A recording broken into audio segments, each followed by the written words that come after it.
Hello everyone, welcome to TEJAS Academy and welcome to the session of Hindu Editorial. I am Pawan Kumar, Faculty of English.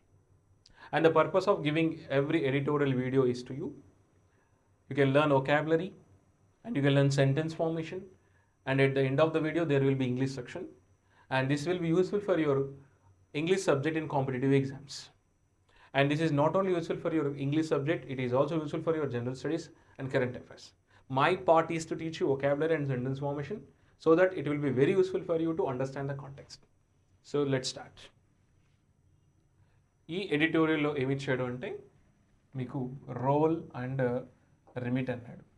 Role and remit అంటే responsibility, role and remit అంటే responsibility అన్నాడు. ఎక్కడ అని చూద్దాం. So title ఏమి ఇచ్చాడు ఇక్కడ, role and remit అన్నాడు. రిమిట్ అంటే వర్బ్ అవుతుంది, నౌన్ అవుతుంది. ఇక్కడ ఈ మీనింగ్లో మనకి జనరల్గా ఇది రిమిట్ అంటే సెండ్ పేమెంట్ అని వస్తుంది. ఇక్కడ మీనింగ్ ఏంటంటే రెస్పాన్సిబిలిటీ అనమాట. ఇక్కడ ఆన్ సుప్రీంకోర్ట్ అపాయింటింగ్ ప్యానల్, ఎక్కడనట responsibility on Supreme Court appointing panel. దేనికి? టు ప్రోబ్ అంటే ఇన్వెస్టిగేట్ అదానీ కేస్. అదానీ కేసులో ఏదైతే సుప్రీంకోర్టు అపాయింట్ చేసిన ప్యానల్ పైన రోల్ అండ్ రెస్పాన్సిబిలిటీ ఏ విధంగా వర్క్ చేస్తుంది, అసలు చేస్తుందా చేయట్లేదా అనే డిస్కషన్లో ఈ ఆర్టికల్ ఉంది అనమాట. Title can be understood only after we read it completely. మొత్తం చదివినాకే ఎప్పుడు టైటిల్ అర్థమవుతుంది. And subtitle, this is headline, this will give you the main idea about the article. ఓకేనా? ఇక్కడ రోల్ అండ్ రెస్పాన్సిబిలిటీ దేనిపైన అన్నాడు? ఆన్ సుప్రీంకోర్ట్ అపాయింటింగ్ ప్యానల్ పైన అన్నాడు. దీనికి టు ప్రోబ్ అదానీ కేసు క్లారిటీగా చేయాలని అంటాడు. మరి సబ్ టైటిల్ ఏం చెప్తుంది చూద్దామా. Sub title will give you the main idea కదా. మనకి సబ్ టైటిల్లో మనకి sub title is a sentence కదా. మనకి ఈ సెంటెన్స్లో ప్రతిదీ అర్థం కావాలంటే compulsory subject verb is very important కదా. ఇందులో సబ్జెక్ట్ ఏంటి అంటే క్వశ్చన్స్, ఇక్కడ మనకి సబ్జెక్ట్ క్వశ్చన్స్, అరైజ్ ఇక్కడ వర్బ్. క్వశ్చన్స్ ప్లూరల్ సబ్జెక్ట్ కాబట్టి మనకు అరైజ్లో మనకి ఎస్ కానీ ఈఎస్ కానీ యాడ్ చేయకూడదు. This is simple present tense. Questions arise అంటే రేజ్ అవుతున్నాయి అని చెప్తున్నాడు. ఎక్కడ క్వశ్చన్స్ రేజ్, ఎక్కడ over Supreme Court appointed panels responsibility remit in Adani case. ఎక్కడ క్వశ్చన్స్ రేజ్ అవుతున్నాయంటే సుప్రీంకోర్టు అపాయింట్ చేసినటువంటి ఈ ప్యానల్ యొక్క రెస్పాన్సిబిలిటీ అనేది డిఫరెంట్గా ఉంది, క్లారిటీగా లేదు అనేది క్వశ్చన్స్ రేజ్ అవుతున్నాయి. ఎక్కడ అంటే అదానీ కేసులో అని చెప్తున్నాడు ఈ స్టేట్మెంట్లో. సో కాబట్టి ఆర్టికల్ అంతా కూడా దీని గురించి డిస్కస్ చేయబోతుంది.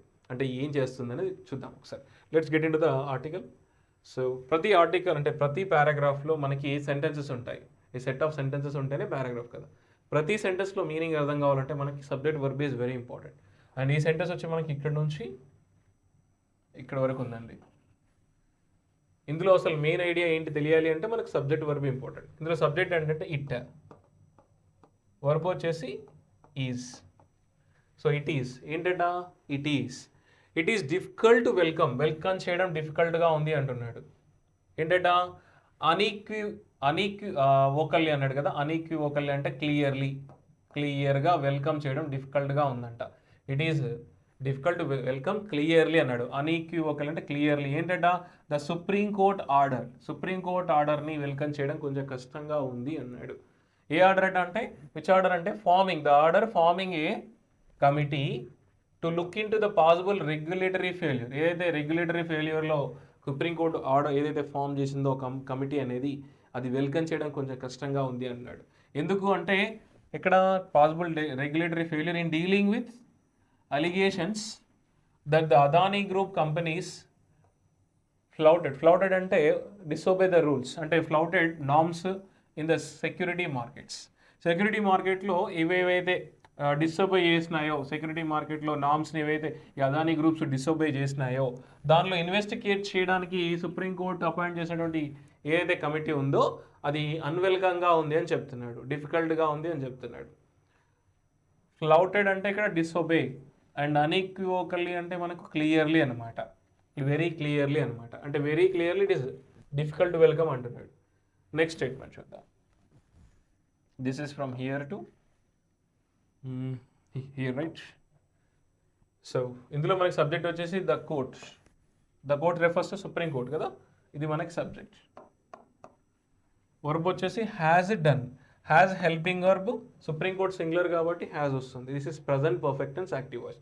Done V3, so have has ఎప్పుడు వచ్చినా మనకు వర్బ్ 3 యూజ్ చేయాలి, అంటే జరిగింది, హ్యావ్ హ్యాస్ ప్లస్ విత్ జరిగినది అని. అంటే ఏమైందంటే సుప్రీంకోర్ట్ హ్యాస్ డన్ వెల్, బాగా చేసింది అనమాట. Supreme Court has done well. దీనికి to make it clear that the committees, Supreme Court has done well to make it clear that the committees constitution will not divest అంటే separate, divest means separate someone, అంటే deprive the rights of someone అనమాట, వేరే వాళ్ళ rights దూరం చేయడం. అంటే ఇక్కడ ఏంటంట, Supreme Court has done well to make it clear that the committees constitution, ఏదైతే కమిటీ ప్రారంభించిన కమిటీ ఉందో, విల్ నాట్ డైవెస్ట్ అంటే will not separate the securities and exchange board of India, అంటే సెబీ యొక్క powers, it's powers and responsibilities in continuing with its probe and investigate. అంటే ఇక్కడ ఏంటంటే committee దీని యొక్క పవర్స్ ఏం తీసేయదు, దానికి మాత్రం క్లారిటీగా ఇచ్చింది, బాగా చేసిందని చెప్తున్నాడు. అంటే సెబీ యొక్క పవర్స్ ఏం తీసేయదు, ఏదైతే అపాయింట్ చేసిన కమిటీ ఉంటుంది దానికి పవర్స్ ఉంటాయి, దీనికి కూడా పవర్స్ ఉంటాయని చెప్తున్నాడు. ఓకేనా. Supreme Court has done well to make it clear that the committees constitution ఏదైతే ఉందో will not separate the powers అని చెప్తున్నాడు, అండ్ రెస్పాన్సిబిలిటీస్ ఆఫ్ సెబీ అని చెప్తున్నాడు. నెక్స్ట్ ఇన్ అడిషన్ ఇచ్చిందంటే అడిషనల్ ఇన్ఫర్మేషన్ ఇస్తుంది అనమాట. సో ఈ స్టేట్మెంట్ ఇక్కడ నుంచి ఇక్కడ వరకు ఉంది. ఇందులో సబ్జెక్ట్ వచ్చేసి it refers to the supreme Court. Has మనకి helping verb and said V3 form. Has plus V3 present perfect tense, జరిగింది ఈ మధ్యన అనమాట. అంటే ఇట్ హ్యాస్ సెడ్ ఏమని, సెబీ షుడ్ ఆల్సో ఇన్వెస్టిగేట్ చేయాలి, సెబీ కూడా ఇన్వెస్టిగేట్ చేయాలి అని చెప్పింది. షుడ్ అంటే చేయాలి, అంటే it has said SEBI should also investigate the charge, which charge అంటే that the companies fail to maintain the minimum public share holding are disclose కూడా చేయాలని చెప్పింది. Disclose the transactions involving related parties. అంటే కోర్ట్ ఏం చెప్పింది, సెబీ ఇన్వెస్టిగేట్ చేయాలి compulsory, and companies ఏవైతే fail అయ్యాయో maintain maximum public share holdings ఏవైతే ఉన్నాయో వాటిని ఖచ్చితంగా చార్జ్ తీసుకోవాలి, అండ్ ట్రాన్సాక్షన్ డీటెయిల్స్ ఏవైతే ఇన్వాల్వింగ్ ఆ రిలేటెడ్ పార్టీలో ఉన్నాయో వాటిని కూడా తీసుకురావాలి, డిస్క్లోజ్ చేయాలని కోర్టు చెప్పడం జరిగింది. అంటే ఎవరికి, సెబీ. సెట్ టు ద అంటే it has set the SEBI అనమాట, దట్ షుడ్ డూ దట్ అని చెప్తుంది. Next statement. సో ఇందులో సబ్జెక్ట్ వచ్చేసి మనకి ద ఆర్డర్, మనకి సబ్జెక్ట్ ఈజ్ అనేది వర్బ్, అంటే the order is quiet welcome, the order is quiet welcome అనమాట. ఆర్డర్ క్వైట్ వెల్కమ్ చేయొచ్చు, ఏదైతే ఈ సుప్రీం కోర్ట్ ఆర్డర్ ఇచ్చిందో అని చెప్తున్నాను. చూద్దాం ఇది. టు ద ఎక్స్టెంట్ పరిధి అనమాట. To the extent that it holds the regulatory, it holds అంటే ఇట్ టేక్ ద రెస్పాన్సిబిలిటీ, అంటే it holds the regulator to it's claim that it is already seized out the matter as well as expands its remit and responsibility to address and find squarely allegations that the funds controlled by related parties were used to manipulate stock markets. ఏదైతే already తెలిసిందే కదా, అంటే related parties ఏవైతే ఇందులో involve అయిపోయి stock ప్రైజెస్ని manipulate చేశాయి అనేది already తెలిసిన మ్యాటరే అందరికీ. కాబట్టి the order is quiet welcome అంటున్నాడు ఇక్కడ. The order is quiet welcome అంటున్నాడు. ఇది పాజిటివ్గా ఇచ్చాడు చూడండి, ఇది పాజిటివ్గా ఇచ్చాడు. మళ్ళీ ఇక్కడ చూడండి హవెవర్ అని పెట్టాడు. హవెవర్ అంటే మళ్ళీ దీనికి అగెనిస్ట్ నెగిటివ్ వెళ్ళిపోతుంది. However connect opposite ideas. ఇక్కడ నుంచి మనకి స్టేట్మెంట్ వచ్చేసి ఇక్కడ వరకు ఉంది. హవెవర్ ఓకేనా, దానిలో సబ్జెక్ట్ వచ్చేసి రిలవెంట్ క్వశ్చన్, ఇది మనకి సబ్జెక్ట్. వర్బ్ వచ్చేసి ఈజ్, అంటే హవెవర్ అయినా కూడా relevant question is whether the committee headed by a former Supreme Court judge is needed. అంటే ఇది అవసరమా, ఏది కమిటీ అనేది అవసరమా అనేది ఒక క్వశ్చన్ రేజ్ అవుతుంది అని చెప్తున్నాడు ఇందులో. అంటే ఆర్డర్ ఫామ్ చేసింది, కమిటీ వెళ్ళాలి, ఇన్వెస్టిగేట్ చేయాలని కోర్టు ఏదో చేసిందో అందులో డౌట్స్ రేజ్ అవుతున్నాయి, కమిటీ అనేది అవసరమా దానికి అని ఒక క్వశ్చన్ రేజ్ అవుతుందని ఈ స్టేట్మెంట్లో చెప్తున్నాడు. నెక్స్ట్ స్టేట్మెంట్, ఇది ఇక్కడ నుంచి ఇక్కడ వరకు ఉంది. ఇందులో బట్ ఉంది చూడండి, బట్కి ముందు ఒక స్టేట్మెంట్ ఉంటుంది, తర్వాత ఒకటి ఉంటుంది. ముందు స్టేట్మెంట్లో సబ్జెక్ట్ వచ్చేసి సెబీ మనకి. Has been, this is helping verb, has been helping verb and asked with reform. Been plus asked ఎప్పుడు వచ్చినా అది passive voice. Has been plus asked అంటే ప్యాసివ్ వాయిస్, దాన్ని అడిగారు, సెబీని అడిగారు అనమాట. సెబీ హ్యాస్ బీన్ ఆస్క్డ్, దాన్ని అడిగారు ఏమని, టు షేర్ ఇట్స్ ఫైండింగ్స్, దాని యొక్క ఫైండింగ్స్ ఏదైతే ఉన్నాయో షేర్ చేయాలని అడిగారు. విత్ ద ప్యానల్ కమిటీకి షేర్ చేయాలని అడిగారు. బట్ అయినా కూడా ఇది పాజిటివ్గా ఉంది కదా, but and connects opposite ideas. It is doubtful if the committee can avoid going into the charges on its own before it can confirm ఆ రూల్ అవుట్ రెగ్యులేటరీ ఫెయిలియర్. అంటే అడిగినా కూడా దాని ఓన్ నిర్ణయం కోర్ట్ మరి ప్యానల్ యొక్క own నిర్ణయం తీసుకుంటుందా లేదా అని డౌట్ఫుల్గా ఉంది. అంటే తన ఓన్ నిర్ణయంతో వెళ్తుందా వెళ్ళదా, ఛార్జ్ తీసుకుంటుందా లేదా, అది కన్ఫర్మ్ చేస్తుందా and rule out regulatory fails చేస్తుందా లేదని డౌట్ఫుల్గా ఉందని చెప్తున్నాడు. అంటే though it has been asked, అంటే SEBI has been asked to share its findings with the panel. సెబీని అడిగి ఇవన్నీ మీ యొక్క ట్రాన్సాక్షన్స్ ఏంటి ఇవన్నీ ఏంటి అని అడిగినా కూడా డౌట్ అనిపిస్తుంది ఇక్కడ అని చెప్తున్నాడు. సెబీని ఇది చేస్తుందా లేదా అంటే ఇట్ రెఫర్స్ టు మనకి ప్యానల్. ఓకేనా. Next this statement is from here to here. ఇందులో మనకి సబ్జెక్ట్ వచ్చేసి ద కాజ్, వర్బ్ వచ్చేసి మే హ్యావ్ బీన్, ఇది verb. Better served, been plus V3 passive voice మనకి. అంటే the cause may have been better served అంటే జరిగి ఉండేది, జరిగి ఉండేది అనమాట. జరిగి ఉండొచ్చు, జరిగి ఉండేది, పాసిబిలిటీ ఉండేది అనమాట. The cause may have been better served ఎప్పుడు, if the court had chosen to monitor SEBI's enquiry by seeking progress reports. అంటే ఈ కాజ్ ఇది జరిగినటువంటి పరిణామం ఏదంటో ఇది బాగా సర్వ్ అయి ఉండేది, అంటే హెల్ప్ అయి ఉండేది. ఎప్పుడు కోర్ట్ ఒకవేళ చూజ్ చేసుకున్నట్లయితే, if the court had chosen to monitor అంటే పర్యవేక్షించడం, దేన్ని సెబీ యొక్క ఎంక్వైరీని కూడా అంటే సెబీ ఎంక్వైరీని కూడా మానిటర్ చేసినట్లయితే ఎలా, బై సీకింగ్ ప్రోగ్రెస్ రిపోర్ట్స్ దాని యొక్క ప్రోగ్రెస్ రిపోర్ట్ చూసినట్లయితే ఇంకా ఈ ప్రాబ్లం అనేది మనకి క్లియర్ కట్గా దొరికేది అని చెప్తున్నాడు, బాగుండేది అని చెప్తున్నాడు. And gives additional information, right. And ఇక్కడ మనకి it subject may have taken, అది వర్బ్, జరిగి ఉండవచ్చు. It refers to the court here. ఓకేనా. And it may have taken the help of experts if necessary to access the final outcome. చేస్తే బాగుండేది, experts యొక్క help కూడా కోర్ట్ తీసుకుంటే బాగుండేది అని చెప్తున్నాడు ఈ స్టేట్మెంట్లో. ఈ statement is from here to here.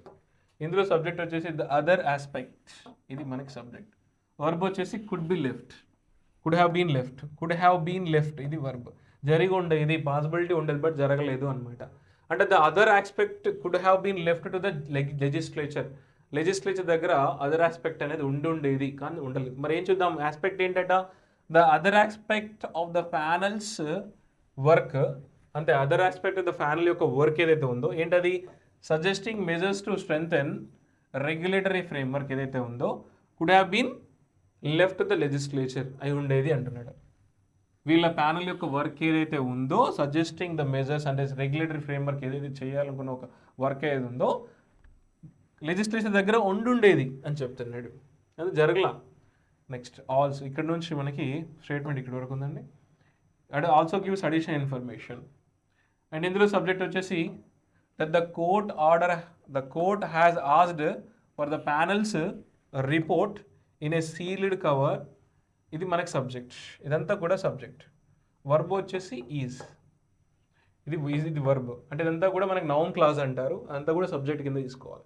That the court has asked, ఏదైతే కోర్ట్ అడిగిందో ఎవరిది, ఫర్ ద ప్యానల్ రిపోర్ట్ ఏదైతే అడిగిందో ఎక్కడ, ఇన్ ఏ సీల్డ్ కవర్ అంటే క్లోజ్డ్ కవర్లో, ఈజ్ డిసప్పాయింటింగ్ అంట. ఏదైతే అడిగిందో ఈ సీల్డ్ కవర్లో, అది సీక్రెట్ కవర్లో, ఇది చాలా డిసప్పాయింటింగ్గా ఉందని చెప్తున్నాడు. Next statement, this is from here to here. ఇందులో సబ్జెక్ట్ వచ్చేసి మనకి ద ఫేట్, అండ్ వర్బ్ వచ్చేసి does not, helping verb and inspire V1 form. అంటే ఇది active voice, simple present tense. The fate singular subject కాబట్టి, ఇది సింగులర్ కాబట్టి మనకు డస్ వచ్చింది. ప్లూరల్ సబ్జెక్ట్ వస్తే డూ వస్తుంది. అంటే the fate does not inspire confidence about the outcome, result మీద ఏం పెద్ద ఆశ ఏం లేదు అంటున్నాడు. ఏది, the fate of similar committees ఏవైతే సిమిలర్గా వస్తున్నాయో, ద వన్ ఆన్ పెగాసస్ అంటే వాట్ వీసే గుర్రపు రెక్కలు అంటారు, రెక్కల గుర్రం అంటారు కదా, ఏదో అలా రావడం ఇలా వెళ్ళిపోవడం ఏదుందో, ఫర్ ఇన్స్టాన్స్ అని చెప్పాడు. ఎగ్జాంపుల్ తీసుకున్నట్లయితే does not inspire confidence about the outcome, పెద్దగా రిజల్ట్ వచ్చే అవకాశం లేదనే కనిపిస్తుంది. ఆ రాబోయే ఆ ఫ్యూచర్ అంటే ఫేట్ ఏదైతే ఉందో డస్ నాట్ ఇన్స్పైర్ కాన్ఫిడెన్స్ అంటున్నాడు. అంటే సిమిలర్ కమిటీస్ వల్ల కూడా ఏం అవ్వదు అని అంటున్నాడు, ఏదో అలా రెక్కల గుర్రంలో వచ్చి వెళ్ళిపోవడం అన్నట్టు చెప్తున్నాడు. Next the statement is from here to here. ఇందులో సబ్జెక్ట్ వచ్చేసి ద ఆర్డర్, ఏదైతే కోర్ట్ ఆర్డర్ ఉందో అది. ఆస్క్ అనేది వర్బ్ మనకి ఇక్కడ. ఎందుకు వర్బులో వేసి వచ్చిందంటే ఆర్డర్ సింగులర్ కాబట్టి. ద ఆర్డర్ ఆల్సో ఆస్క్, అడుగుతుంది. ఏమని, కమిటీని అడుగుతుంది. ఏమని, టు అసర్టైన్ అంటే ఫైండ్, డిస్కవర్, అంటే the order also as the committee to find the casual factors ఏవైతే ఉన్నాయో దట్ లెడ్ టు ఒలాటిలిటీ అంటే సడన్ చేంజ్, సడన్గా చేంజెస్ వస్తాయి కదా, ప్రాబ్లమ్స్ ఇన్ ద మార్కెట్, సడన్గా వచ్చిన ప్రాబ్లమ్స్ ఏంటో, ఆ ఫ్యాక్టర్స్ ఏంటో కనుక్కోమని ఆ ఆర్డర్ కూడా కమిటీకి చెప్పడం జరుగుతుందని చెప్తున్నాడు ఇక్కడ. Next statement, this is from here to here. ఇందులో సబ్జెక్ట్ వచ్చేసి ద సివియర్ లాసెస్, ఇక్కడ మనకి సబ్జెక్ట్. అండ్ వర్బ్ వచ్చేసి షుడ్ నాట్ బికమ్, అవ్వకూడదు, ఇది వర్బ్. షుడ్ నాట్ బికమ్, అవ్వకూడదు. The severe losses should not become a red herring. Red herring అంటే ఇక్కడ ఇడియం, దీని ఇడియం అంటారు. దీని మీనింగ్ ఏంటంటే ఇర్రిలవెంట్ అవ్వకూడదు, అంటే డైవర్ట్ చేయకూడదు అని చెప్తున్నాడు. అంటే సివియర్ లాసెస్ ఎవి సఫర్డ్ బై రీటైల్ ఇన్వెస్టర్స్ ఎవరైతే ఉన్నారో, ఫాలోయింగ్ ద, అంటే ఎవరైతే రిటైల్ ఇన్వెస్టర్ సివియర్ లాస్ వీళ్ళు అయ్యారు కదా, రిటైల్ ఇన్వెస్టర్స్ వల్ల జరిగినటువంటి ఈ లాస్ ఏవైతే ఉన్నాయో, ఫాలోయింగ్ ద హిండర్బర్గ్ రిలేషన్స్, ఎవరైతే లాస్ అయ్యింది అంటే retail investors following the Hindenburg relations should not become irrelevant to divert attention from the conduct of the companies.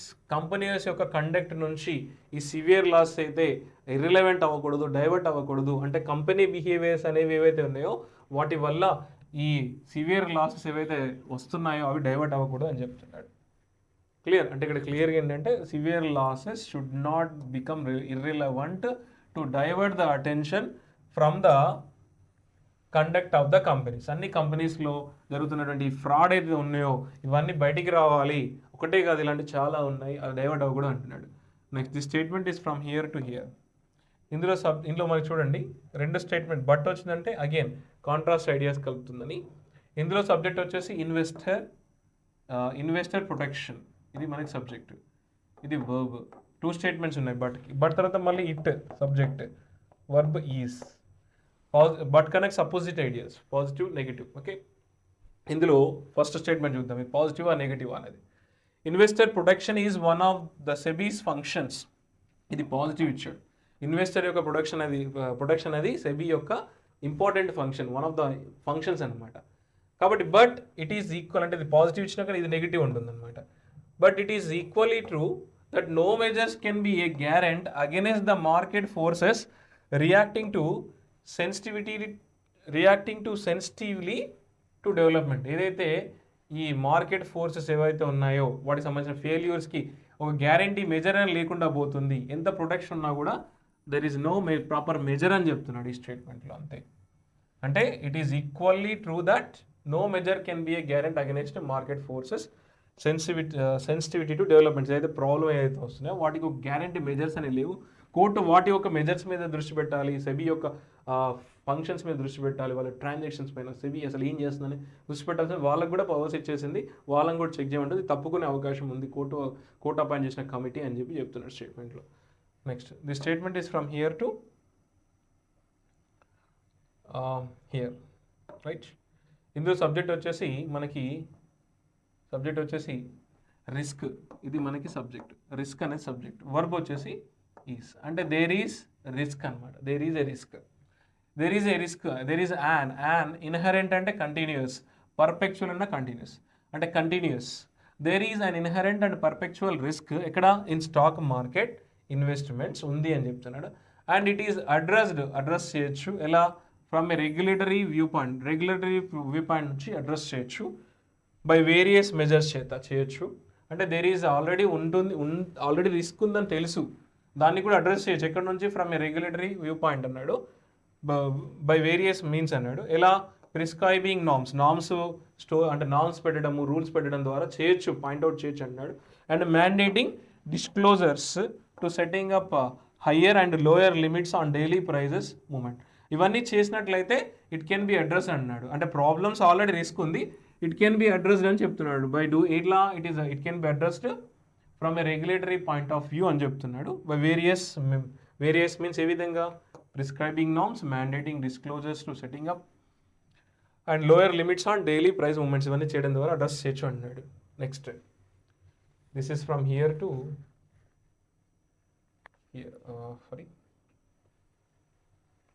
ఇక్కడ వరకు ఉందండి. ఇందులో సబ్జెక్ట్ వచ్చేసి మనకి ఇట్, మేబీ వర్బ్ అయి ఉండొచ్చు, మేబీ అయి ఉండొచ్చు అనమాట. ఇట్ మే బి ఎక్స్పీడియంట్ అంటే useful. It may be expedient for the Adani గ్రూప్కి ఇది యూస్ఫుల్ అయి ఉండొచ్చు. అండ్ ద గవర్నమెంట్ కూడా, అంటే ఇక్కడ ఎగ్జాంపుల్ ఇస్తున్నాడు. And the government which refers to government which also want this controversy to blow over అంటే తొందరగా పోవాలని ఏదైతే చూస్తుందో ఈ గవర్నమెంట్ గురించి మాట్లాడుతున్నాడు. And to highlight the investor losses ఏదైతే హైలైట్ చేయాలని చూస్తుందో, so that a quick exoneration అంటే ఫ్రీ ఫ్రమ్ బ్లేమ్, ఈ బ్లేమ్ పోయే అవకాశం ఉంది అంటున్నాడు. To highlight the investor losses so that quick exoneration is ensured by putting the blame, అంటే ఇక్కడ నుంచి వెళ్ళిపోయి by putting the blame on alleged plot against the country and it's corporate champions by inimical short seller. అంటే ఏదైతే ఈ blame అయితే ఉందో తొందరగా పోవాలనుకుంటున్నారో, సో ఇదే ఇట్ మే బి యూస్ఫుల్ అని చెప్తున్నాడు. అంటే తొందరగా ఎవరైతే ఈ ప్రాబ్లమ్ని క్లియర్ చేయాలనుకుంటున్నారో ఇట్ మే బి ఎక్స్పీడియంట్ అంటే ఇట్ మే బి యూస్ఫుల్ అంటున్నాడు. బట్ ఇక్కడ పెట్టండి పాజిటివ్ ఇచ్చాడు, బట్ ఇక్కడ కనెక్ట్ చేశాడు, బట్ అపోజిట్ ఐడియాస్ కనెక్ట్ చేస్తుంది కదా. బట్ తర్వాత సబ్జెక్ట్ వచ్చేసి మనకి ద కోర్ట్స్ ఫోకస్, కోర్ట్ యొక్క ఫోకస్ ఇది షుడ్ బి ఉండాలి అంటున్నాడు. ద కోర్ట్స్ యొక్క ఫోకస్ ఎక్కడ ఉండాలి అంటే ఆన్ సెబీస్ కండక్ట్ పైన ఉండాలి అంటున్నాడు. అండ్ ఇండిపెండెంట్ ఫంక్షనింగ్ పైన ఉండాలి అంటున్నాడు. అండ్ ప్రిజర్వింగ్ అన్నాడు. ప్రిజర్వింగ్ అంటే securing which can protect investors from market manipulations. అంటే కోర్టు యొక్క ఫోకస్ అంతా సెబీ పైన ఉండాలని ఆథర్ పాయింట్ ఆఫ్ వ్యూలో చెప్తున్నాడు. క్లియర్? సో ఇప్పుడు మనకి కాంటెక్స్ట్ ఏమైంది అర్థమైంది క్లియర్గా. అంటే టోటల్గా సెబీకే మనం ఈ కోర్టు ప్యానల్ కూడా అప్పచెప్పడము ఇది కరెక్ట్ కాదు, అప్పగించడము. సెబీకే ఈ ఇన్వెస్టిగేషన్ కూడా ఇన్వాల్వ్ అయ్యి అతను ఈ సెబీకే ఈ ఛాన్స్ ఇవ్వడము, సెబీ మీద ఫోకస్ పెట్టాల్సింది పోయి సెబీకే ఛాన్స్ ఇవ్వడము, వాటి యొక్క ట్రాన్సాక్షన్ చూసి అన్ని లిస్ట్ చూసి మ్యానిపులేషన్స్ అన్ని చెక్ చేయాల్సిన ఈ కోర్టు యొక్క ప్యానల్ ఏదైతే ఉందో సెబీకే ఛాన్స్ ఇవ్వడం అనేది ఒక క్వశ్చన్స్ ఏదైతే దిగా అదెందుకు కోర్టు ప్యానల్ ఎందుకు అని ఈ స్టేట్మెంట్లు చెప్పడం జరుగుతుంది. సో దీనిలో వచ్చిన వర్డ్స్ చూద్దామా? ఓకే, ఫస్ట్ వర్డ్ చూడండి, ఫ్లౌట్ అంటే మనకి ఇట్స్ అ వర్బ్. ఫ్లౌట్ అంటే మనకి to intentionally disobey a rule or law, intentionally disobey rule or law.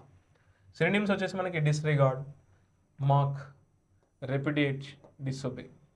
Antonyms వచ్చేసి మనకు ఒబే, ఎస్టీమ్, రెస్పెక్ట్ అనమాట, ఆనర్, రిగార్డ్. అండ్ డైవెస్ట్ అంటే it's a verb. Deprive meaning ఏంటంటే deprive someone of power, rights, position, అంటే దూరం చేయడం, rights కానీ power కానీ దూరం చేయడం అని మనకి వస్తుంది. సినోనిమ్స్ వచ్చేసి bankrupt, deprive, dismantle, rob, separate చేయడం అనమాట. యాంటోనిమ్స్ వచ్చేసి hold, keep, maintain, invest, possess. Next word ascertain. Ascertain అంటే it's a verb. The meaning of ascertain is to discover a fact అంటే ఫైండ్ అవుట్ చేయడం. సినోనిమ్స్ వచ్చేసి discover, find out, detest. And antonyms వచ్చేసి miss, ignore, conceal, hide, well. Next probe అంటే మనకి ఇక్కడ verb అండి. The meaning ఏంటంటే to search into or examine something, అంటే ఎగ్జామైన్ చేయడము, ఇన్వెస్టిగేట్ చేయడం. సినోనిమ్స్ వచ్చేసి investigate, examine and inspect, check up on. Antonyms వచ్చేసి avoid, forget, neglect, avoid. Volatility is an adjective. Volatility అంటే the quality or state of being likely to change సడన్గా change అయ్యేది, especially by becoming worse. సడన్గా change అయ్యేది అనమాట volatility. Example synonyms వచ్చేసి మనకి fickleness, unpredictability, eccentricity, changeability. And antonyms వచ్చేసి మనకి stability, inflexibility, reasonability, invariability. Next inimical అంటే it is an adjective tending to abstract or harm. Tending to abstract అంటే difficult చేయడము, అబ్స్ట్రాక్ట్ చేయడం అనమాట. సినోనిమ్స్ వచ్చేసి harmful, injurious, detrimental, deleterious, pernicious and damaging. Next unequivocally, the words ending in ly they are adverbs. Unequivocally అంటే adverb అండి. అంటే in a way that is total or expressed very clearly with no doubt, అంటే clear cut అన్నమాట. Next, expedient. Expedient is an adjective. The meaning of expedient means helpful or useful in a particular situation, but sometimes not normal, morally accepted. Next, ninth one, exoneration. Exoneration is a noun. The meaning of exoneration means the action of officially absolving someone from blame. Free చేయడం అన్నమాట, vindication. Synonyms వచ్చేసి vindication, free from blame, absolution, acquittal, discharge. Next idiom. ఇందులో మనకు ఒక idiom వచ్చిందండి. Idiom అంటే it's a group of words which does not give it's a group of which do not give regular meaning from the individual words. It does not give meaning from the individual words. All words word together, but meaning will be different from the words. Okay na? A red herring ante something irrelevant that diverts attention away from the main problem or issue అని చెప్తున్నాడు. Next word. Next మన section వచ్చేసి spotting errors. Last మనకి ఒక section ఉంటుంది కానీ compulsory spotting errors. అంటే ఇందులో మనకు ఒక స్టేట్మెంట్ ఇవ్వడం జరిగింది. The statement is divided into A, B, C and D. ఈ పార్ట్స్లో మనకి ఏదైనా ఎర్రర్ ఉందా చెక్ చేయాలి. ఈ పార్ట్స్లో ఎక్కడ గ్రామటికల్ ఎర్రర్ లేకుంటే ఆన్సర్ ఏంటి? No error. మరి చూద్దామా ఇందులో ఎర్రర్ ఎక్కడ ఉందో. It is difficult to welcome unequivocally the Supreme Court order, form a committee to look into the possible regulatory failure.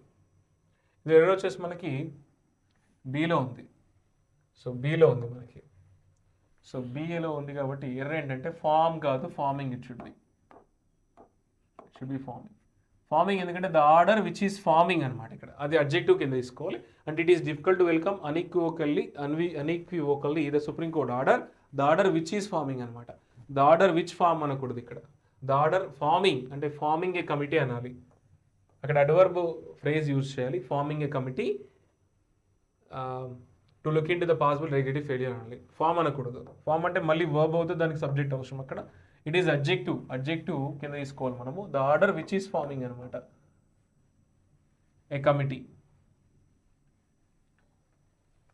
So error మనకి నెక్స్ట్ వన్.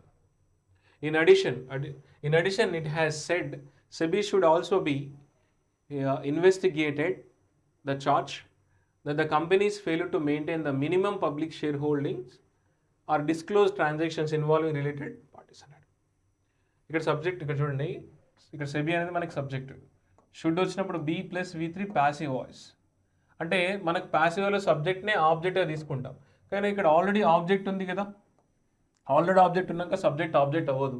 అంటే ఇది ఆల్వేస్ డూయర్ అవుతుంది. ఆల్రెడీ ఇక్కడ ఆబ్జెక్ట్ ఎవరు? రిసీవర్. కాబట్టి షుడ్ బి ఇన్వెస్టిగేటెడ్ అంటే దానికి action జరుగుతుంది. ఇది it doesn't make any sense. కాబట్టి షుడ్ బి ఇన్వెస్టిగేటెడ్ కాదు, ఇట్ షుడ్